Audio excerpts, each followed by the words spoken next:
90వ దశకంలో తెలుగు, హిందీ మరియు మరిన్ని భాషల్లో నటించి గుర్తింపు పొందిన ప్రముఖ నటి మమతా కులకర్ణి.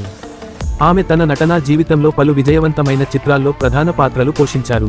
ప్రేమ శిఖరం మరియు దొంగ పోలీస్ వంటి తెలుగు సినిమాలతో తెలుగువారికి దగ్గరైన ఆమె బాలీవుడ్లో కరణ్ అర్జున్, సబ్సే బడా ఖిలాడి, చైనాకు మేన్ హై వంటి హిట్లతో ప్రత్యేక గుర్తింపు పొందారు. అయితే వ్యక్తిగత జీవనంలో ఆమె అనేక మలుపులను చూశారు. బాలీవుడ్ జీవితానికి దూరమై కొన్ని వివాదాల్లోనూ ఆమె పేరు వినిపించింది. తర్వాత ఆమె ముంబై చిత్ర పరిశ్రమను పూర్తిగా వీడి ఆధ్యాత్మిక మార్గాన్ని స్వీకరించారు. ప్రస్తుతం మమతా కులకర్ణి యూపీ మహాకుంభమేళా సందర్భంలో సాధ్విగా మారి మమతానంద్ గిరి పేరుతో సన్యాస జీవితాన్ని ప్రారంభించడం విశేషం. సన్యాసం స్వీకరించడం తన జీవితంలో ఒక ప్రధాన నిర్ణయం అని, ఆధ్యాత్మిక జీవనానికి తనని అంకితం చేయడం ఒక మహదాదర్శమని ఆమె చెప్పింది. కుంభమేళాలో భాగస్వామ్యం కావడం తన అదృష్టంగా భావిస్తున్నట్లు ఆమె పేర్కొన్నారు. ఇప్పుడు మమతా కులకర్ణి ఆధ్యాత్మికత, ధర్మం మరియు సాధనలను ప్రాముఖ్యంగా తీసుకొని ముందుకు సాగుతున్నారు.